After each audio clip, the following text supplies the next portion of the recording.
नमस्कार, mathematical economics for beginner series के एक और वीडियो में आपका स्वागत है। आज हम लोग एक नया टॉपिक शुरू करने वाले हैं जिसका नाम है डिफरेंस इक्वेशन। तो आइए देखते हैं होता क्या है। इसके पहले हम लोगों ने डिफरेंशियल इक्वेशन पढ़ रखा है।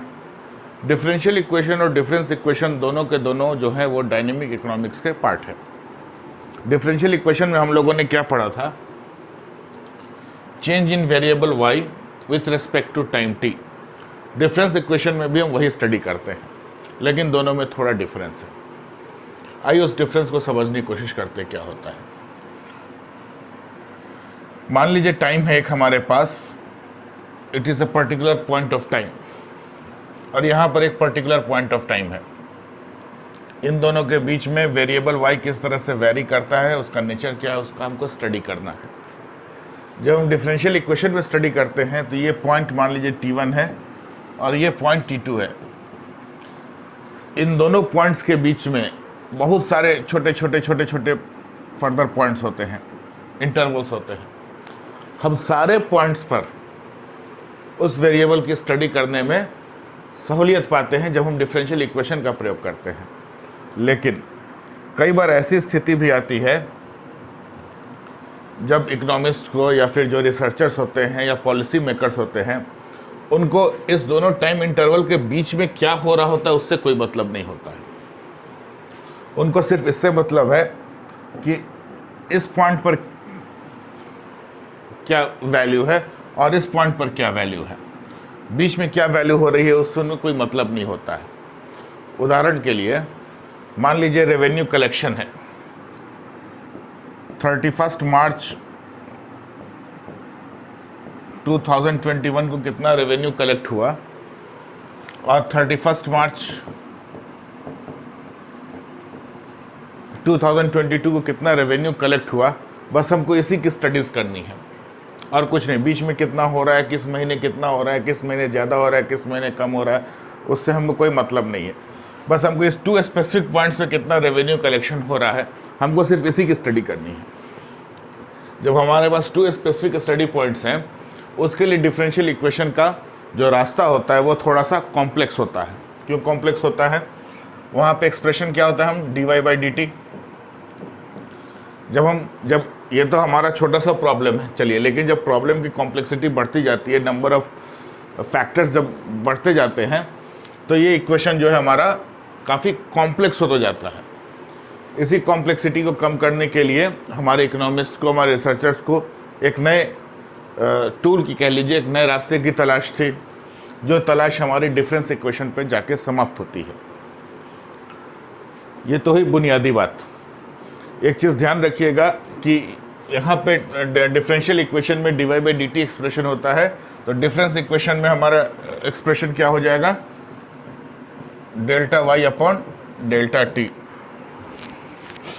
इस बात का हमेशा ध्यान रखिएगा। यहाँ एक्सप्रेशन हो जाएगा Δy/Δt। और एक चीज़ और है कि अगर इस लाइन को अगर हम हटा दें, इरेज कर दें, ये जो लाइन है हमारी बीच की,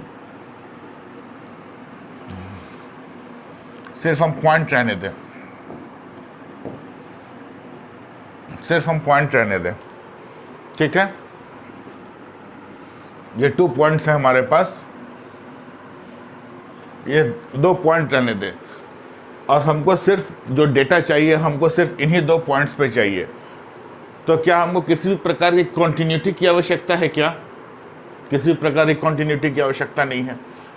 तो यूजुअली जो ऑब्जेक्टिव क्वेश्चंस जहाँ पर आते हैं, वहाँ पे एक क्वेश्चन बन जाता है कि डिफरेंशियल इक्वेशन में टाइम का नेचर क्या होता है, डिफरेंस इक्वेशन में टाइम का नेचर क्या होता है।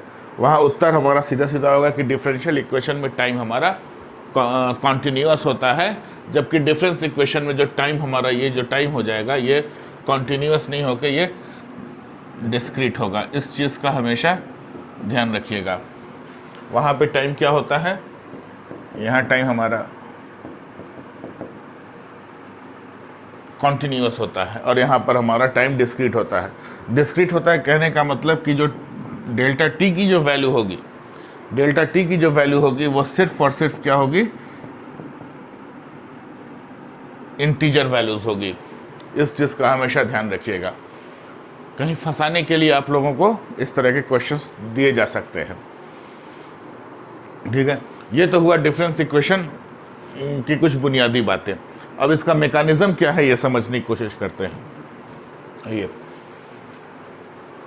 आप में से कई बच्चे ऐसे होंगे जो कॉम्पिटिटिव एग्जाम्स की तैयारी कर रहे होंगे। कॉम्पिटिटिव एग्जाम्स में एक यूजुअली एक तरह का सीक्वेंस दिया रहता है, उसमें कुछ नंबर्स दिए रहते हैं, कहा जाता है कि या तो मिडिल टर्म आइडेंटिफाई करो या लास्ट टर्म आइडेंटिफाई करो। देखिए किस तरह से होता है ये। एक आसान सी सीरीज यहाँ दी हुई है, आइडेंटिफाई द नेक्स्ट टर्म।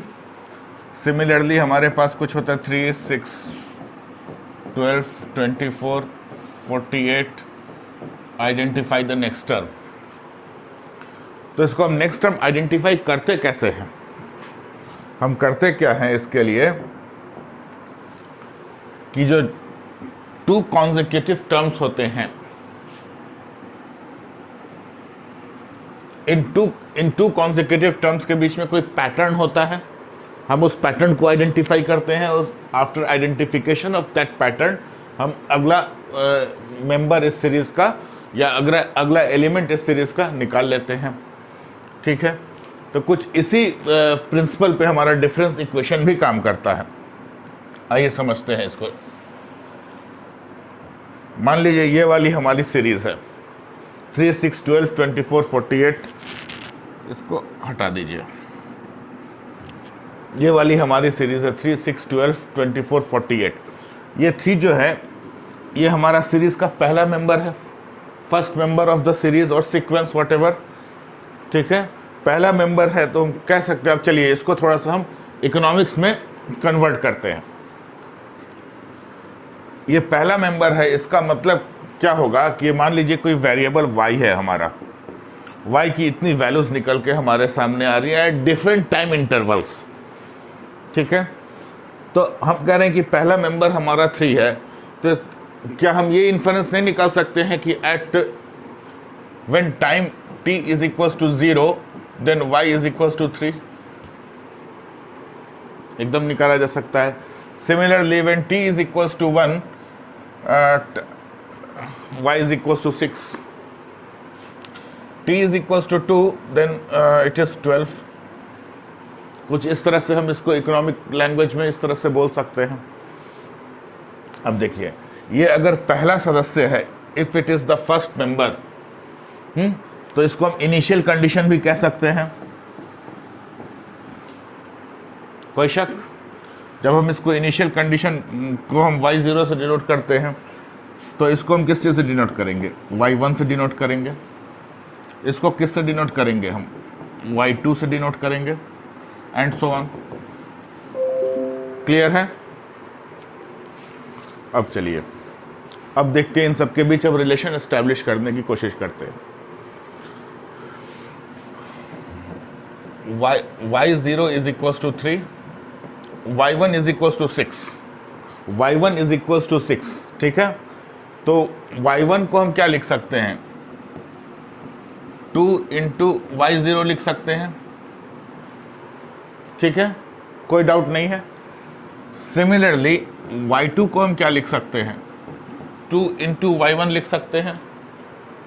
यहाँ तक तो किसी को कोई तकलीफ नहीं होगी। अब चलिए, खेल इसके बाद चालू होता है। इसको हम y1 की जगह पर 2 को एज इट इज उतार दिया, y1 की जगह पे 2 इंटू y0 लिख सकते हैं कि नहीं लिख सकते?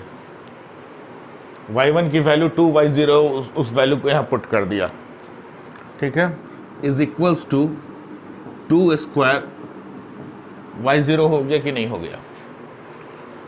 इसी तरह से जब हम y3 की वैल्यू निकालेंगे, इज इक्वल्स टू 2 की पावर 3 y0 हो जाएगा। अगर हम इसी क्रम को आगे बढ़ाते रहे, ये भी मिट गया। अगर हम इसी क्रम को आगे बढ़ाते रहे, y3 इज इक्वल्स टू कितना लिख दिया? 2 की पावर 3 y0। इसी क्रम को हम आगे बढ़ाते रहे, वाई टी तक चले गए इज इक्वल्स टू 2 की पावर टी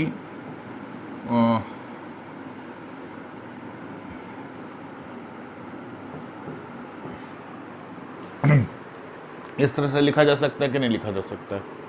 एकदम लिखा जा सकता है। आइए एक बार फिर से देखते हैं।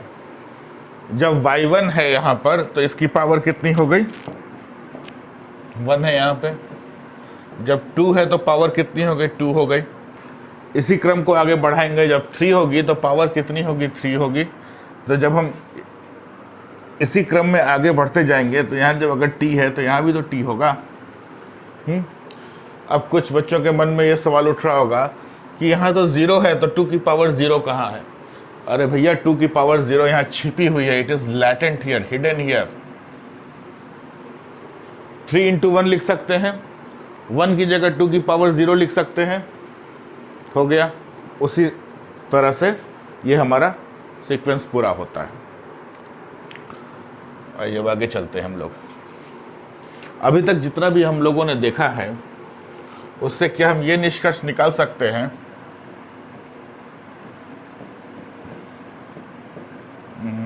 Sorry y T is equals to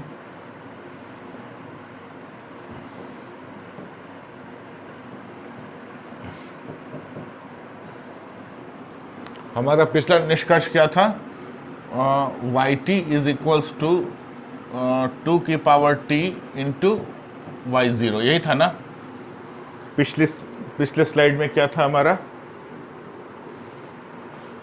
y t is equal to 2 की पावर t y0।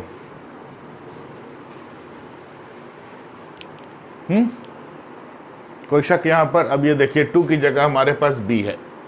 हाँ, अगर फर्ज कीजिए हम अब इसको एक तरफ साइड में रखते हैं, इस रिजल्ट को हम साइड में रखते हैं और इस एक्सप्रेशन को लेकर आगे बढ़ते हैं। अब फर्ज कीजिए कि y0 जो है वो क्या है? इनिशियल कंडीशन थी हमारी, वो a के बराबर है मान लीजिए, ठीक है। तो हमारा अगर हम इस वाले एक्सप्रेशन को इसमें कन्वर्ट करें,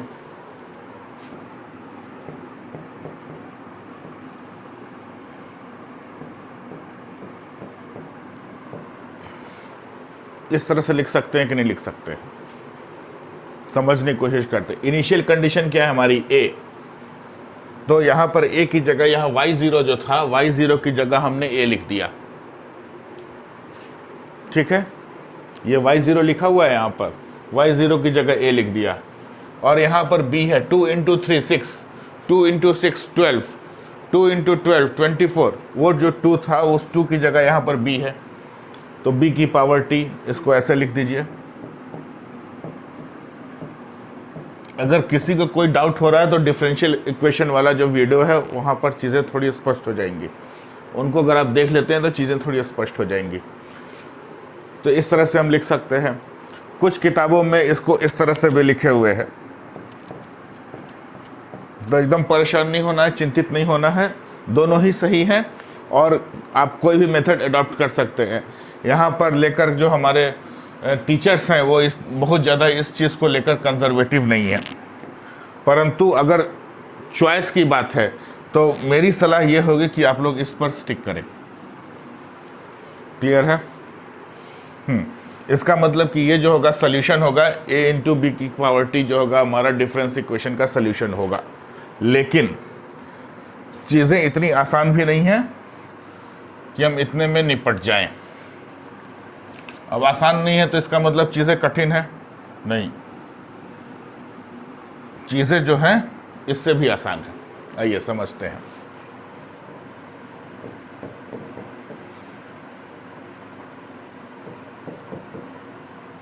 यहां तक तो कोई समस्या नहीं है। एक कांस्टेंट लगा दिया, ऐसी स्थिति में क्या करेंगे? लग रहा होगा चीज़ें कठिन होती जा रही हैं, लेकिन यहाँ बहुत इंटरेस्टिंग चीज़ है, एक बहुत इंटरेस्टिंग कॉन्सेप्ट है, हम लोग को सीखना है। ऐसी स्थिति में सोल्यूशन क्या होगा? डिफरेंस इक्वेशन का सोल्यूशन क्या होगा? कुछ रिकॉल कीजिए डिफरेंशियल इक्वेशन वाले लेक्चर को। उसमें दो चीज़ें होती थी, एक होती थी कॉम्प्लीमेंट्री फंक्शन CF दूसरी होती थी PS। जिन लोगों ने डिफरेंशियल इक्वेशन के वीडियोस नहीं देखे हैं वो लोगों से अनुरोध है कि इन चीज़ों पर, और उनकी यदि चीज़ें समझ में नहीं आ रही हैं तो उन लोगों से अनुरोध है कि वो लोग कृपया डिफरेंशियल इक्वेशन वाला वीडियो देखें। इन चीज़ों को डिटेल में वहाँ पे डिस्कस किया गया है। Complementary function, CF means complementary function, PS means particular solution. Complementary function तो हमको यहाँ से मिल जा रहा है, कॉम्प्लीमेंट्री फंक्शन तो हमको यहाँ से मिल जा रहा है, पर्टिकुलर सोल्यूशन नहीं मिल रहा है। पर्टिकुलर सोल्यूशन के लिए क्या है, हमारे पास कुछ और इंफॉर्मेशन होनी चाहिए, उस आधार पे हम पर्टिकुलर सोल्यूशन मालूम कर सकते हैं। और ये बहुत इंपॉर्टेंट होता है पर्टिकुलर सोल्यूशन, हमेशा ध्यान रखिएगा। तो बेहतर होगा कि इस कॉन्सेप्ट को हम लोग एक क्वेश्चन के थ्रू समझें। तो आइए क्वेश्चन देखते हैं हम लोग। देखिए स्क्रीन पर एक क्वेश्चन लिखा हुआ है, solve the following difference equations with the specified initial conditions. Comment on the qualitative behavior of the solution in each case. Yt is equals to, पहला दो क्वेश्चंस दिए हुए हैं यहाँ पर, हम लोग पहले क्वेश्चंस को ले रहे हैं, पहले क्वेश्चन को ले रहे हैं। Yt is equals to 4 Yt minus 1 plus 21 with Y0 is equals to 1, यानी इनिशियल कंडीशन हमारी 1 दी हुई है। आइए इस क्वेश्चन को सॉल्व करने की कोशिश करते हैं। Yt is equals to 4 Yt minus 1 plus 21, Y0 is equals to कितना है, 1 है। इसमें भी वही चीज़ होगा, complementary function and particular solution. आइए अब देखिए यहाँ पर तो क्या होगा, कॉम्प्लीमेंट्री फंक्शन कितने के बराबर होगा, हम थोड़ी देर के लिए 21 को भूल जाते हैं। अगर सिर्फ इक्वेशन हमारा ये दिया हुआ है,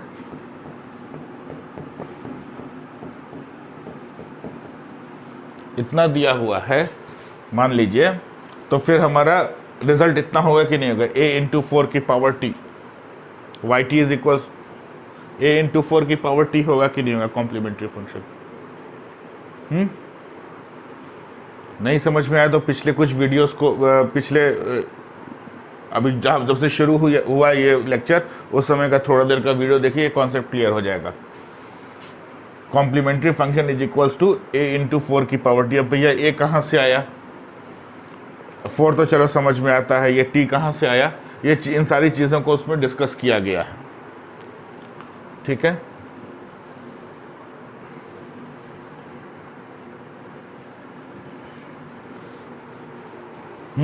ये कॉम्प्लीमेंट्री फंक्शन हो गया। आइए अब हमारा उद्देश्य क्या है, इस पर पर्टिकुलर सोल्यूशन निकालना हमारा मेन मोटिव है। आइए इसको समझते हैं, पहले एक और कॉन्सेप्ट समझते हैं।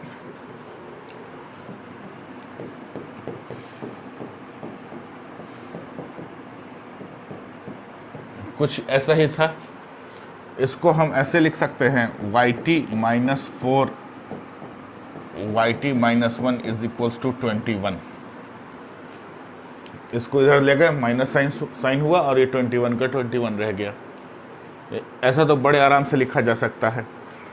ठीक है, अब ये हमारा जो है, ये वाला जो फॉर्म है, ये एक हमारा एक जनरल फॉर्म टाइप का दिख रहा है। Yt minus 4 Yt minus 1 is equals to, अगर ये 21 को हम थोड़ी देर के लिए भूल जाएं कि कोई स्पेसिफिक नंबर है, तो हम इसको एक कांस्टेंट मान सकते हैं।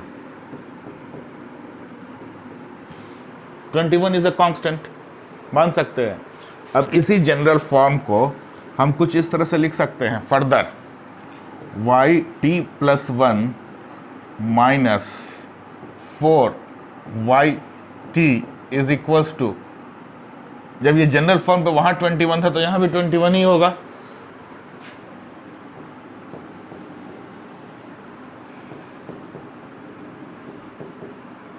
ये जनरल फॉर्म है सरकार। Yt minus 4 Yt minus 1 is equals to 21 था, तो उस t को हमने t प्लस 1 से रिप्लेस किया।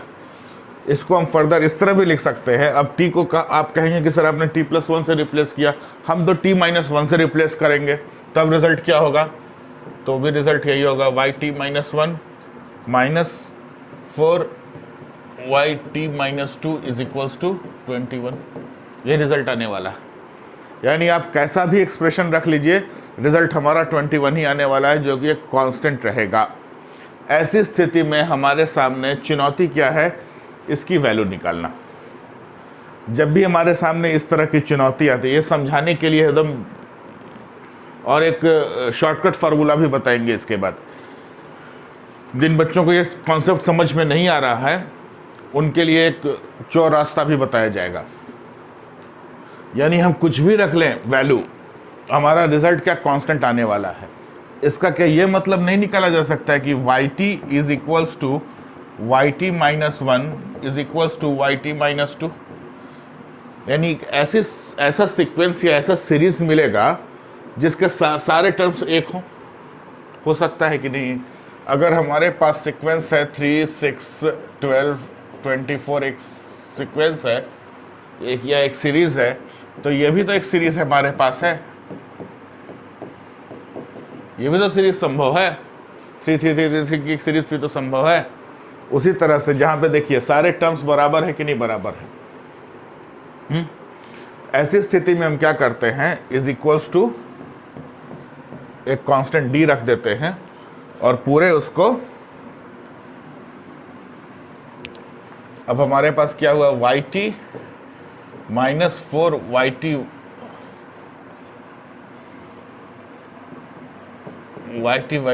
इज इक्वल टू 21 हुआ। हाँ, अब इसको हम एक कांस्टेंट के बराबर रख दिया। तो इसमें जिन बच्चों को ये समझ में नहीं आया हो कि ये डी कांस्टेंट कैसे आया, उनके लिए चौर रास्ता ये, आंख मूंद के डी रख दो दोनों की जगह पे और सॉल्व कर दो।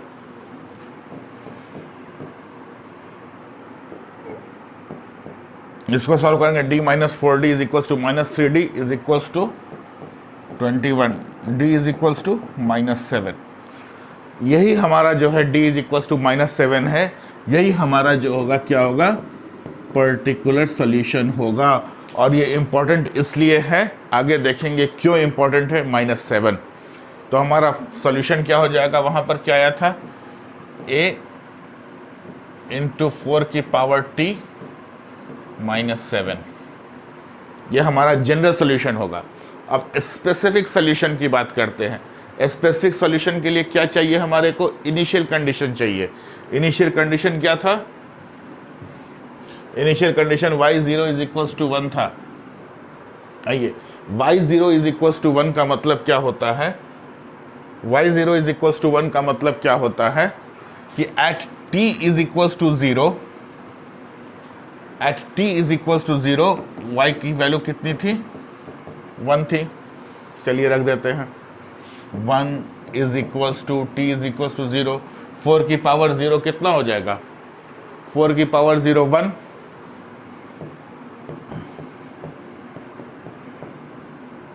this implies a is equals to 7।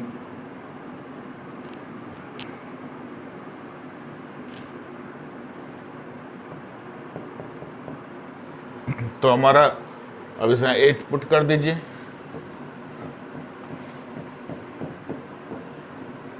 यही हमारा आंसर हो गया। ठीक है, अब आइए एक और इंटरेस्टिंग चीज देखते हैं। Comment on the qualitative behavior of the solution in each case।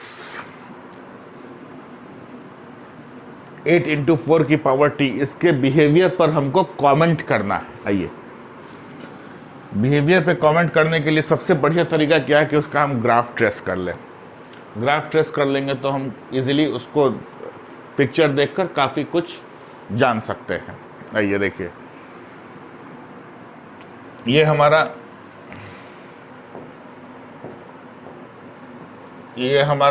Final answer निकल कर आया था 8 इंटू 4 की power t -7 when t is equals to 0। ठीक है, t इज इक्वल्स टू 0 है तो हमारा आंसर कितना होगा, 8 -7 1। ठीक है, उसके बाद जैसे जैसे हम t की वैल्यू बढ़ाते जा रहे हैं, हमारा रिजल्ट देखिए किस तरह से हो रहा है। और एक चीज़ और देखिएगा, यहाँ पे कुछ डॉटेड लाइंस हैं, डॉटेड लाइंस हैं, इसका ये मतलब है कभी भी मान लीजिए एग्जामिनेशन में आपको ग्राफ बनाने को दे दिया जाए कोई छोटा सा एक्सप्रेशन का, तो आप भी हमेशा डॉटेड लाइंस रखेंगे, कभी भी इन लाइंस को फुल्ली कनेक्ट नहीं करेंगे। फुल्ली कनेक्ट करते ही आपका जो फंक्शन होगा वो कॉन्टिन्यूअस हो जाएगा और वहीं पर आपके अंक काट लिए जाएंगे। एग्जामिनर ये देखना चाहता है कि यहाँ पे ये देखिए टूटी हुई लाइन है, इट शोज डिसकॉन्टिन्यूटी। इस बात का हमेशा ध्यान रखिएगा। यहाँ पे टूटी हुई लाइन का मतलब है डिसकॉन्टिन्यूटी, और यहाँ कॉन्टिन्यूटी नहीं है, डिसकॉन्टिन्यूटी है। डिफरेंस इक्वेशन की खासियत होती है डिसकॉन्टिन्यूटी, इस चीज़ को ध्यान रखिएगा। चलिए अब इस पर थोड़ा विचार करते हैं। जैसे जैसे t की पावर बढ़ती जा रही है, जैसे जैसे t की पावर बढ़ती जा रही है, वैसे वैसे ग्राफ हमारा ऊपर की ओर भागता जा रहा है।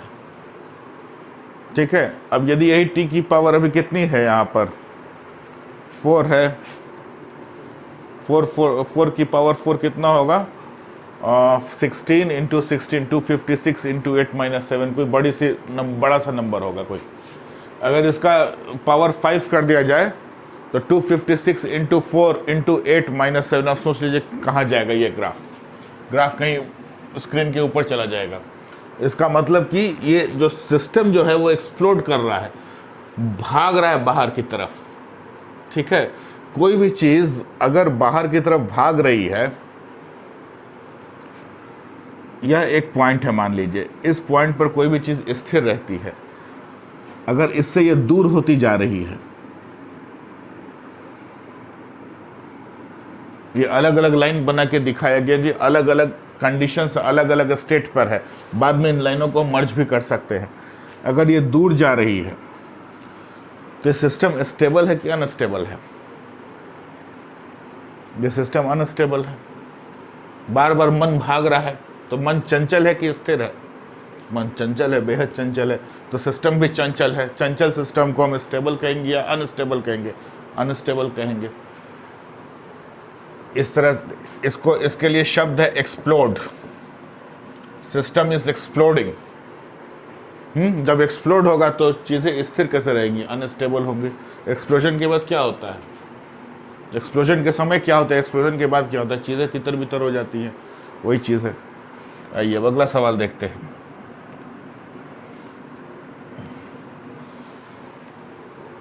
इसको रब कर दे।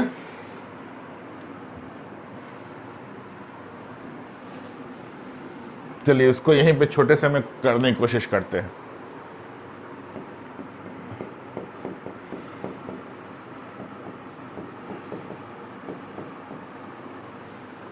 कॉम्प्लीमेंट्री फंक्शन क्या होगा जल्दी से? a इंटू 1/3 की पावर t। पर्टिकुलर सॉल्यूशन निकालने के लिए क्या करेंगे? d is equals to 1/3 d plus 8, इसको इधर ले जाएंगे तो 2/3 d बचेगा, is equals to 8, 2 4 8, d is equals to 12। Particular solution is equals to 12। अब initial condition y0 is equals to 2 दी गई है, तो हमारा जनरल सॉल्यूशन क्या होगा?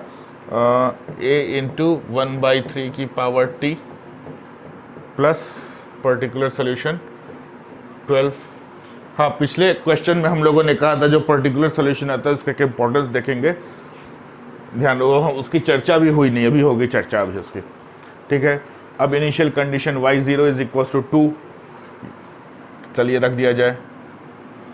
2 इज इक्वल्स टू a, यहाँ की पावर 0 तो ये 1 हो गया, a plus 12, this implies a is equals to कितना होगा?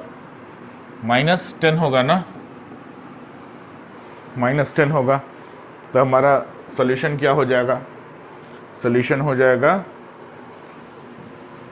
-10 इंटू 1 टू स्पेसिफिक सॉल्यूशन, ये जनरल सॉल्यूशन, ये वाला स्पेसिफिक सॉल्यूशन प्लस 12। चलिए comment on the qualitative behaviour of the solution, इस पर भी आइए देखते हैं।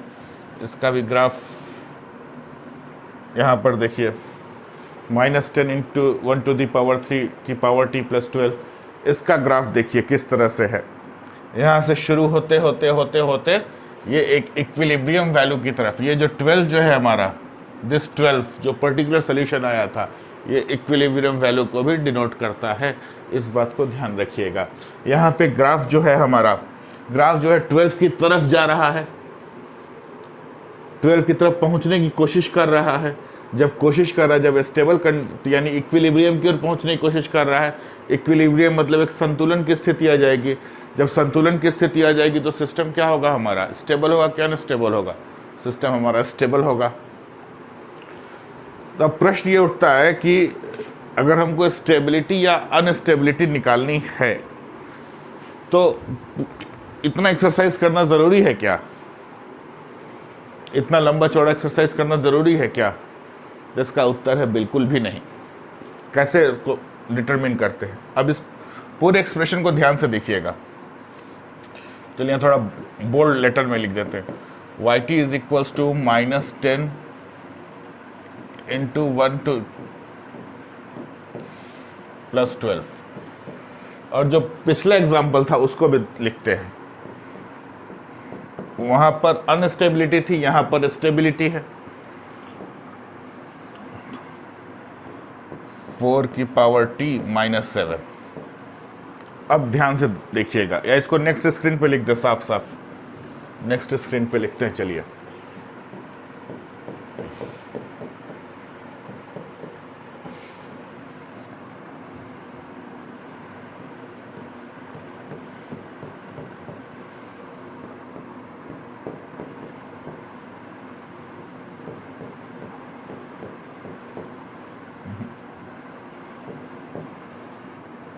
यहाँ पे हमारा कहना है सिस्टम स्टेबल है, यहाँ हमारा कहना है सिस्टम जो है वो अनस्टेबल है। क्लियर है? अब देखिए, अब पता कैसे करते हैं। हम सिर्फ और सिर्फ ये जो b की वैल्यू थी, ये कुछ उसी फॉर्म का है, ये हम सिर्फ b की वैल्यू को देखते हैं कि b की वैल्यू क्या है। b की वैल्यू, इफ b की वैल्यू इज ग्रेटर देन 1 है। अब ध्यान दीजिए, यहां पे अगर ग्रेटर देन 1 कुछ भी होगा,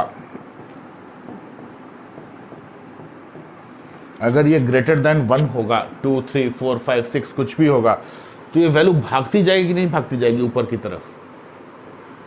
बेतहाशा भागेगी।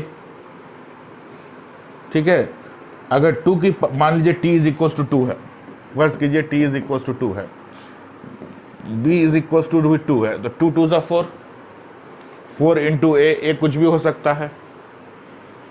उसी हिसाब से अगर मान लीजिए t 2 है और b को बढ़ा के हमने t को बढ़ा के 3 कर दिया, अभी 2 2 4 था, अब क्या होगा, 2 2 4 2 8 हो जाएगा, 4 कर दिया तो 8 2 16 हो जाएगा, 5 कर दिया तो 32 हो जाएगा। तो ये वैल्यू भाग रही है कि नहीं भाग रही है? जब ऐसी भागने वाली वैल्यू होगी तो वो हमारी वहाँ पे डाइवर्जेंस होगा। ठीक है, डाइवर्जेंस होगा और वो अनस्टेबल होगी सिस्टम, और वो सिस्टम क्या होगा,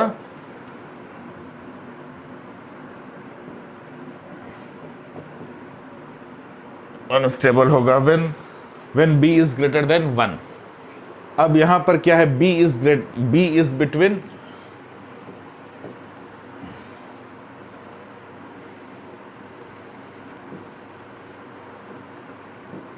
जब b 0 और 1 के बीच होगा, जैसे यहां पर इस 1/3 को 0.33 लिख सकते हैं। जब इस स्थिति में होगा तो जो ये उस तेजी से नहीं भागेगा, जैसे जैसे हम वैल्यू बढ़ाते जाएंगे ये वैल्यू छोटी होती जाएगी। जब छोटी होती जाएगी तो ग्रोथ कहाँ से मिलेगा? ग्रोथ नहीं मिलेगा तो वो स्टेबिलिटी की ओर जाएगा कि नहीं जाएगा? स्टेबिलिटी की ओर जाएगा। अब ये हो सकता है, अभी तो if b lies between 0 and 1, ठीक है, तब यहां पे कन्वर्जेंस होगा,